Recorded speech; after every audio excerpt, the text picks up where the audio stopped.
یا حبیب اللہ۔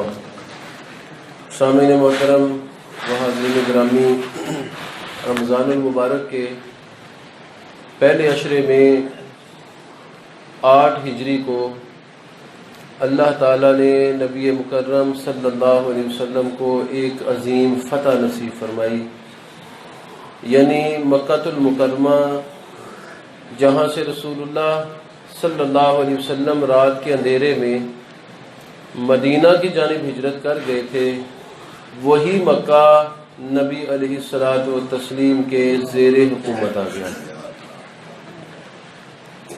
نبی علیہ الصلوۃ والتسلیم مکہ سے ہجرت کر کے مدینہ چلے گئے، لیکن کفار مکہ نے پھر بھی رسول اللہ صلی اللہ علیہ وسلم کو اطمینان سے نہ رہنے دیا۔ پہلے غزوہ بدر ہوئی، پھر غزوہ احد، پھر غزوہ خندق، مختلف لڑائیاں اور مختلف غزوات وقوع پذیر ہوئے۔ کفار بڑا بڑا لاؤ لشکر لے کر آئے، ایک مرتبہ تو 10,000 کا لشکر لے کر آئے مدینے کو تخت و تاراج کرنے کے لیے۔ سیدنا سلمان فارسی کی سفارش پر مدینہ منورہ کے ارد گرد خندق کھودی گئی اور اس لشکر کے اور مدینہ کے درمیان رکاوٹ حائل کی گئی۔ اس کے علاوہ غزوہ احد میں ایک بڑا لشکر لے کر کفار مکہ پہنچے۔ غزوہ بدر میں بھی مسلمانوں کے مقابلے میں 3 گنا ان کا بڑا لشکر تھا۔ تو نبی علیہ السلام پر جنگیں مسلط کی گئیں، مدینہ کو مٹانے کی آرزویں کی گئیں، لیکن نبی مکرم صلی اللہ علیہ وسلم کو اور آپ کے شہر اور آپ پر ایمان لانے والوں کو اللہ تعالیٰ نے کفار کے ہر حربے سے محفوظ رکھا۔ نبی علیہ السلام نے ایک مرتبہ خواب دیکھا کہ آپ بیت اللہ کی زیارت کر رہے ہیں اور عمرہ کر رہے ہیں، احرام باندھا ہوا ہے۔ آپ نے صحابہ سے یہ خواب بیان کیا تو کئی سال سے صحابہ مکے سے دور تھے، 6 سال ہو گئے تھے صحابہ کو اپنا وطن چھوڑ کر مدینہ آئے ہوئے۔ تو وطن کی محبت نے انگڑائی لی اور صحابہ نے عرض کیا، یا نبی اللہ، اگر آپ نے یہ خواب دیکھا ہے تو پھر ہمیں چلنا چاہیے کعبۃ اللہ کی زیارت کے لیے۔ لیکن نبی علیہ السلام نے یہ واضح نہیں کیا تھا کہ یہ خواب اسی سال پورا ہوگا یا اس سے اگلے سال پورا ہوگا، لیکن صحابہ کے جوش و جذبے کو دیکھ کر آپ علیہ السلام تیار ہو گئے، احرام باندھا، صحابہ کرام نے بھی احرام باندھا۔ 1400 کے قریب صحابہ کرام احرام باندھے ہوئے مکہ المکرمہ کی زیارت کے لیے حاضر خدمت ہوئے۔ مکہ المکرمہ کی طرف جب یہ 1400 صحابہ چل پڑے تو ادھر کفار مکہ کے جاسوسوں نے ان کو بتایا کہ نبی علیہ السلام 1400 کا لشکر لے کر آ رہے ہیں۔ ان کو غالباً یہ معلوم ہوا کہ نبی علیہ السلام حملہ کے لیے آ رہے ہیں، اس لیے انہوں نے ایک بڑا لشکر آپ کے رستے میں حائل کرنے کے لیے بھیجا۔ نبی مکرم عام شاہراہ کو چھوڑ کر دوسری شاہراہ جو اتنی مروج اور معروف نہیں تھی اور اتنا رستہ چلتا نہیں تھا، اس رستے سے آپ علیہ السلام حدیبیہ کے مقام پر پہنچے۔ حدیبیہ کے مقام پر پہنچ کر کفار کو یہ پیغام بھیجا کہ ہم لڑنے کے لیے نہیں آئے، ہم تو کعبۃ اللہ کی زیارت کے لیے آئے ہیں۔ انہوں نے جواب میں پیغام بھیجا کہ ہم کعبے کی زیارت کی کیسے آپ کو اجازت دے دیں؟ غزوہ بدر آپ کے ساتھ ہوئی، غزوہ احد ہوئی، غزوہ خندق ہوئی، ہمارے بڑے بڑے جوان اور سورما اور بڑے بڑے پہلوان مارے گئے، تو ہم تو آپ کو اجازت نہیں دیں گے۔ نبی علیہ الصلوۃ والتسلیم، صحابہ کرام بڑے پریشان تھے۔ اس دوران نبی علیہ السلام نے حضرت عثمان غنی کو اپنا سفیر بنا کر کفار مکہ کے پاس بھیجا۔ پیغام یہی تھا کہ ہم کعبۃ اللہ کی زیارت کے لیے آئے ہیں اور کعبہ کی زیارت کی ہر بندے کو اجازت ہے، تو تم کیوں ہمیں روکتے ہو؟ حضرت عثمان غنی جب مکہ المکرمہ پہنچے تو مکہ المکرمہ میں کیونکہ حضرت عثمان کے عزیز و اقربا بھی تھے، رشتہ دار بھی تھے، اور خود حضرت عثمان کی اپنی جان پہچان بھی تھی کیونکہ یہ صاحبان ثروت تھے، بہت بڑے تاجر تھے۔ تو حضرت عثمان غنی کو ان کے دوست نے کہا کہ آپ کعبۃ اللہ کا طواف کر لیں۔ تو حضرت عثمان نے کہا کہ یہ کیسے ہو سکتا ہے کہ میرے نبی کو کعبے کے طواف سے روکو اور عثمان طواف کرے؟ عثمان اس وقت تک طواف نہیں کرے گا جب تک نبی علیہ السلام کے لیے کعبے کے دروازے نہیں کھولے جائیں گے۔ یہ محبت دے کر کفار نے آپ کو قید کر لیا. پیغام یہ پہنچا جاسوسوں کے ذریعے کہ حضرت عثمان کو شہید کر دیا گیا ہے. نبی علیہ السلام نے ببول کے ککر کے درخت کے نیچے صحابہ کرام سے بیعت لی، جس کا مطلب یہ تھا کہ خون عثمان کا بدلہ لیے بغیر یہاں سے نہیں جائیں گے. لیکن خود اشارہ بھی کر دیا کہ عثمان زندہ ہے. وہ اس طرح کہ آپ نے اپنے ایک ہاتھ کے اوپر دوسرا ہاتھ رکھا اور فرمایا یہ عثمان کی طرف سے بیعت ہے، مردوں کی طرف سے تو بیعت نہیں ہوا کرتی. یہ اشارہ تھا نبی علیہ السلام کے علم کا کہ عثمان غنی ابھی حیات ہیں، اور یہ افواہ پھیلائی گئی ہے مسلمانوں کو آزمانے کے لیے. تو تمام صحابہ نے اپنی جان کی بازی لگا دینے پر نبی علیہ السلام کے ہاتھ پر بیعت کی، اور اس بیعت کو بیعت رضوان کہا جاتا ہے، اور اس کا ذکر بھی قرآن کریم میں موجود ہے. اور اللہ نے اس درخت کا ذکر بھی قرآن کریم میں کیا ہے کہ جب تم نے درخت کے نیچے بیعت کی تھی تو تمہارے ہاتھوں پر اللہ کا ہاتھ تھا. تو صحابہ کرام بیعت کیسے کرتے تھے؟ تمام صحابہ کرام کے ہاتھ نیچے ہوتے اور نبی علیہ السلام ان کے اوپر ہاتھ رکھ کے ان سے بیعت لیا کرتے تھے. تو فرمایا کہ ان کے ہاتھوں پر اللہ کا ہاتھ تھا. تو گویا کہ نبی علیہ السلام کے ہاتھ مبارک کو اظہار محبت کرتے ہوئے اطاعت کے زمرے میں اللہ نے اپنا ہاتھ قرار دیا ہے.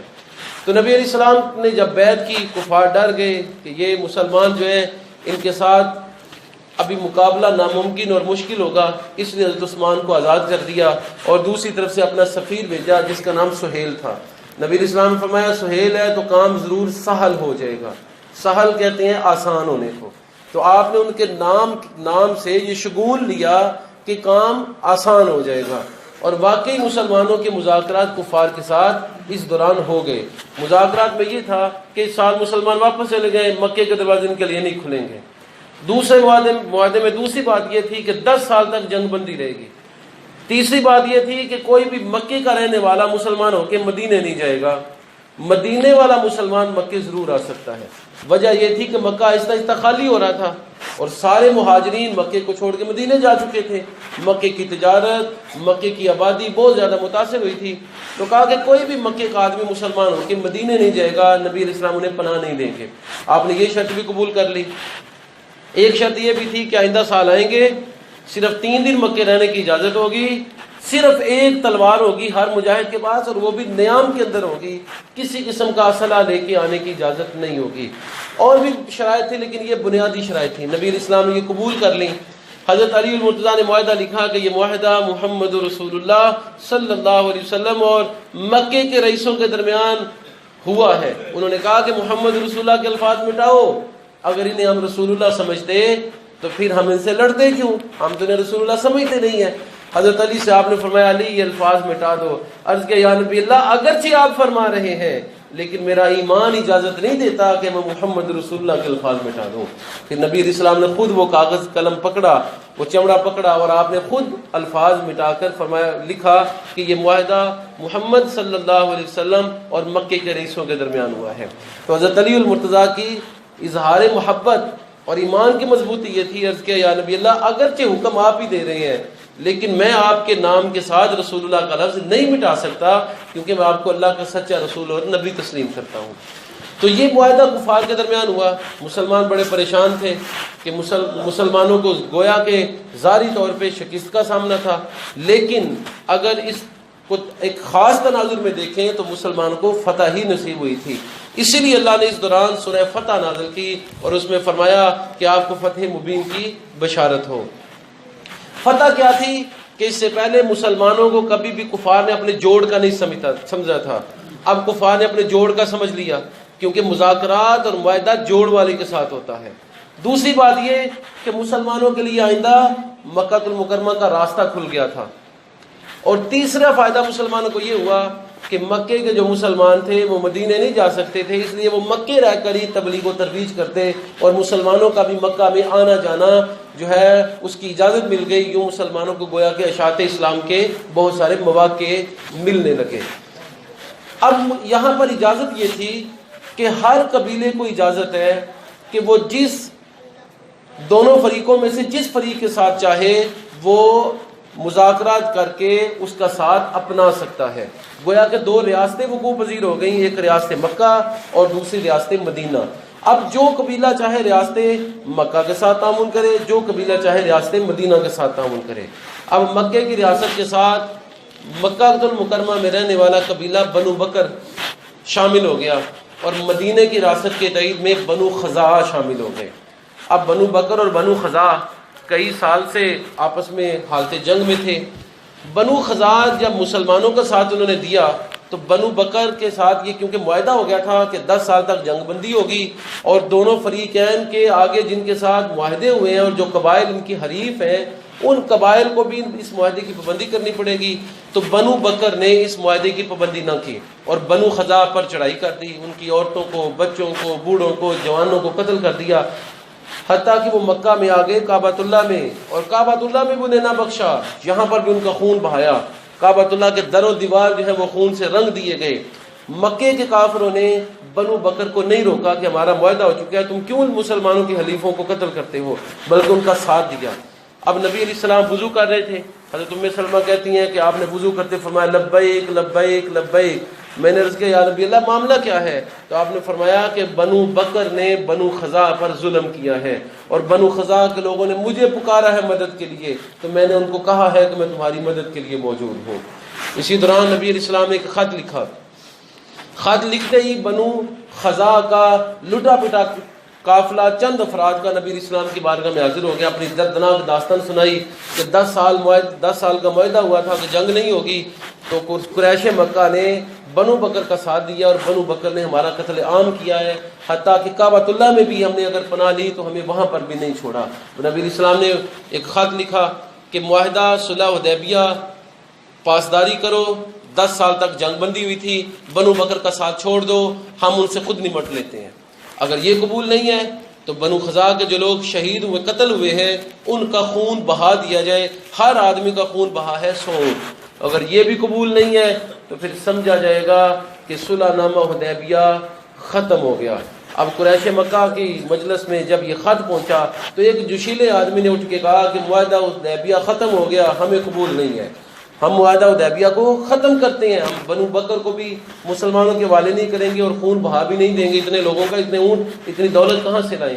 اب یہ جوش میں بات تو کہہ دی تھی اور قاصد مسلمانوں کا مدینہ المنورہ آ گیا، لیکن بعد میں وہ پچھتائے کہ یہ معاملہ تو غلط ہے، اب نہ تو حالت جنگ ہے کہ ہم جنگ کی تیاری کریں، نہ صلح ہے کہ اطمینان سے بیٹھیں، اب ہم کریں تو کیا کریں۔ اب ابو سفیان کیونکہ سردار تھے مکہ المکرمہ کے، تو وہ نبی علیہ السلام کی بارگاہ میں حاضر ہوئے اور سب سے پہلے اپنی بیٹی ام حبیبہ کے پاس پہنچے۔ ام حبیبہ ہمارے نبی کی بیوی تھی، ام المومنین تھی اور ابو سفیان کی بیٹی تھی۔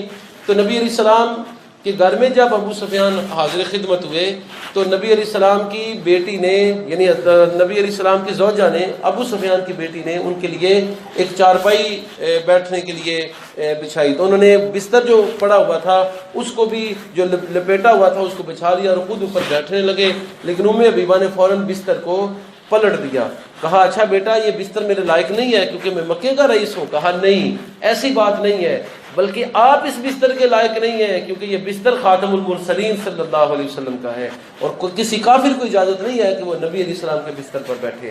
غصے میں آئے اور کہا کہ تم بھی ان کے ساتھ بددین ہو گئی ہو اور تمہیں بالکل اپنے باپ سے حیا اور باپ کا خیال نہیں ہے، تو غصے سے باہر نکل گئے۔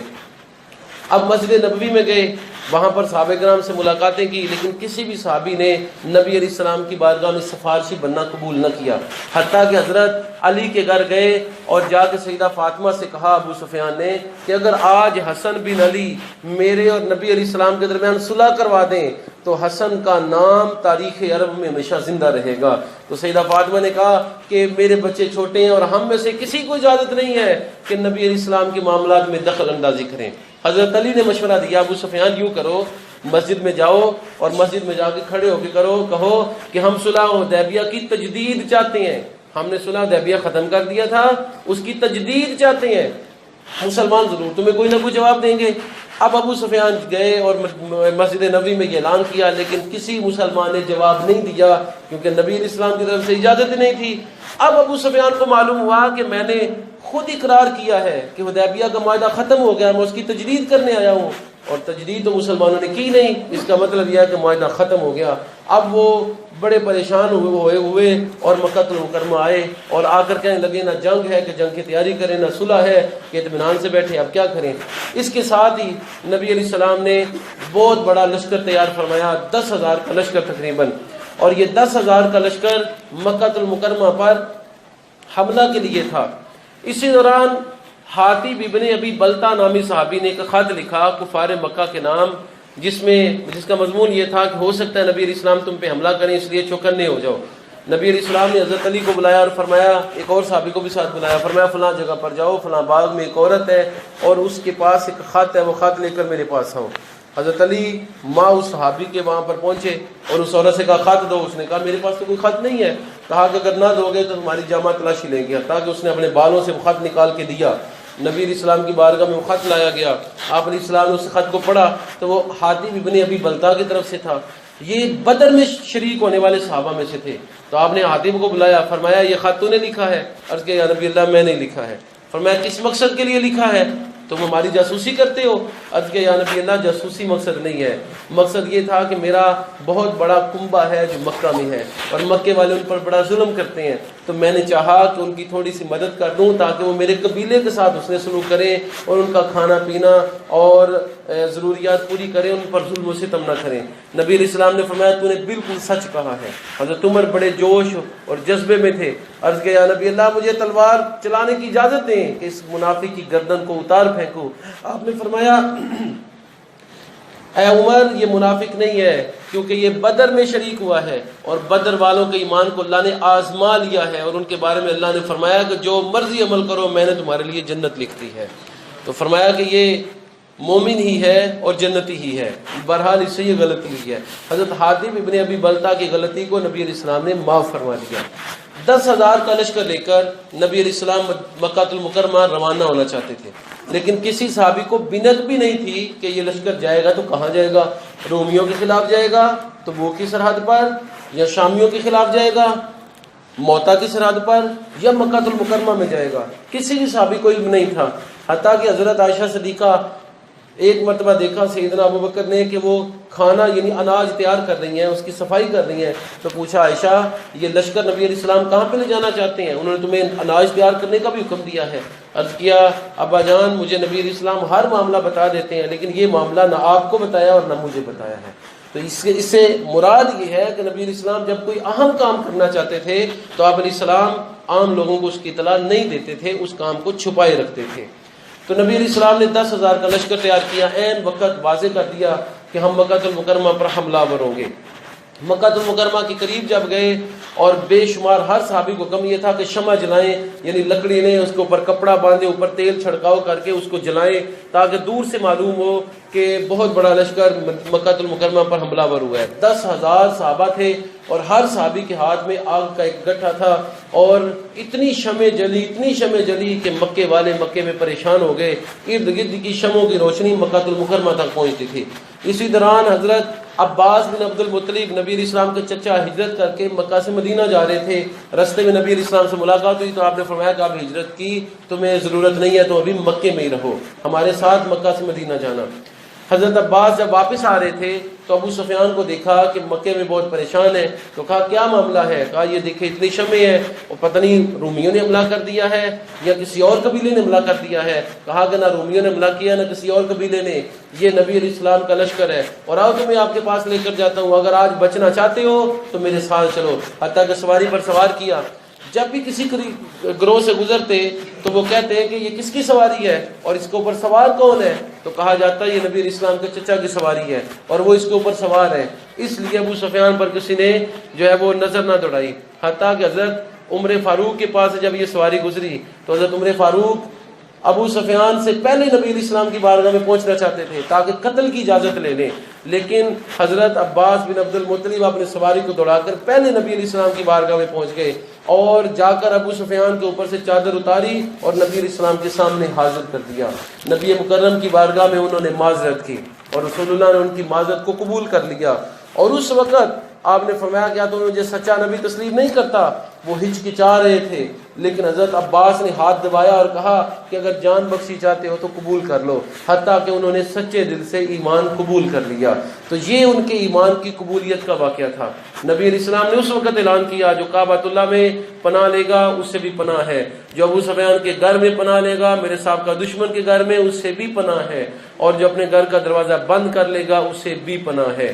نبی علیہ السلام نے صحابہ کو حکم دیا تھا کہ مکہ المکرمہ میں کسی قسم کا خون نہ بہایا جائے، الا یہ کہ تم پہ حملہ کیا جائے تو اپنا بچاؤ ضرور کیا جائے۔ تو مکہ المکرمہ میں 10,000 کا لشکر داخل ہوا۔ اکرمہ ابن ابی جہل جو بعد میں مسلمان ہو گئے تھے، ایک لشکر لے کر مسلمانوں پر حملہ بر ہوئے۔ حضرت خالد بن ولید کے ہاتھوں 8 آدمی مارے گئے۔ نبی علیہ السلام کو پتہ چلا تو آپ علیہ السلام نے حضرت خالد کو بلایا اور ڈانٹا اور فرمایا میں نے تمہیں نہیں کہا تھا کہ تم نے کسی کو قتل نہیں کرنا، یہ مکہ ہے، حرم کی جگہ ہے، یہاں پہ وہ لوگ آئے تھے جو ہاتھیوں کو لے کے آئے تھے اور اللہ نے ان کو تباہ کر دیا تھا۔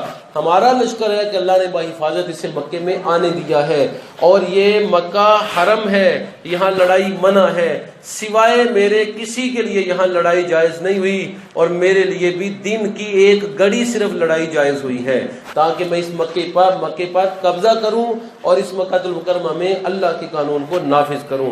تو فرمایا کہ کسی کو قتل نہ کیا جائے۔ حضرت خالد نے عرض کیا یا نبی اللہ، اکرمہ نے حملہ کر دیا تھا تو میں کیا کرتا، اپنی جان دے دیتا یا مجاہدین کو مرنے دیتا؟ تو نبی علیہ السلام نے ان کا عذر قبول کر لیا اور فرمایا اکرمہ جہاں پر بھی ہو میرے پاس لایا جائے، زندہ یا مردہ میرے پاس لایا جائے۔ اکرمہ وہاں سے بھاگ گئے اور جہاں کشتی جا رہی تھی، کشتی ڈوبنے لگی تو وہاں پر سب اللہ کو پکارنے لگے۔ اکرمہ نے کہا یا لات اور منات اور عزا کو پکارو، انہوں نے کہا یہاں پہ مدد صرف اللہ ہی کرتا ہے، لات منات مدد نہیں کرتا۔ اس وقت اکرمہ کو یہ بات سمجھ آئی کہ واقعی دین اسلام ایک فطری دین ہے۔ واپس آئے، ادھر سے ان کی بیوی نے نبی علیہ السلام سے امان لے لی تھی، نبی علیہ السلام کی بارگاہ میں حاضر ہوئے، جان بخشی چاہی اور ایمان قبول کر لیا، اور وجہ یہ بیان کی کہ میں نے کشتی کے واقعہ سے اللہ پر ایمان لانا سیکھا ہے، اور مجھے معلوم ہوا ہے کہ مشکل میں لات منات عزا یہ کام نہیں آتے، مشکل میں اللہ تعالیٰ ہی کی خاص جو نصرت ہے وہ انسان کے لیے معاون ثابت ہوتی ہے۔ تو نبی علیہ السلام نے مکہ المکرمہ کو اس طرح فتح فرما لیا، بغیر خون بہائے۔ ایک بڑا جو تاریخی شہر تھا وہ نبی علیہ السلام کے قبضے میں آ گیا۔ حضرت سعد بن عبادہ جھنڈا لیے ہوئے تھے اور کہہ رہے تھے ھذا یوم الملحمہ، یہ لڑائی کا دن ہے، یہ جنگ کا دن ہے۔ حضرت عمر نے نبی علیہ السلام کی بارگاہ میں ان کی شکایت کی تو آپ نے ان سے جھنڈا لے لیا اور ان کے بیٹے کو وہ جھنڈا عنایت فرمایا۔ تو یوں نبی علیہ السلام کے قبضہ میں یہ مکہ المکرمہ کا شہر آ گیا۔ آپ علیہ السلام کی عاجزی کا عالم یہ تھا کہ جب مکے میں فاتح ہو کر داخل ہوئے تو آپ علیہ السلام کا سر مبارک سواری پر اتنا جھکا ہوا تھا کہ بار بار سر جو ہے تھوڑی جو ہے وہ سواری کو لگتی تھی، اور نبی علیہ السلام سواری پر جو بیٹھے ہوئے تھے وہ اونٹنی تھی، اور اونٹنی کی کوہان پر بار بار آپ علیہ السلام کی داڑھی اور آپ علیہ السلام کی ٹھوڑی لگتی تھی۔ تو نبی علیہ السلام انتہائی عاجزی کے ساتھ اس شہر میں داخل ہوئے اور سب کو معاف فرما دیا۔ حضرت بلال سے خود فرمایا کہ مکہ المکرمہ کی خانہ کعبہ کی چھت پر کھڑے ہو کر اذان کہو، اور اس وقت معلوم ہوا کہ بلال کا مقام مسلمانوں کی نظر میں کیا ہے۔ اللہ مجھے اور آپ کو عمل کی توفیق رحمت فرمائے اور نبی مکرم صلی اللہ علیہ وسلم کی پکی سچی محبت نصیب فرمائے۔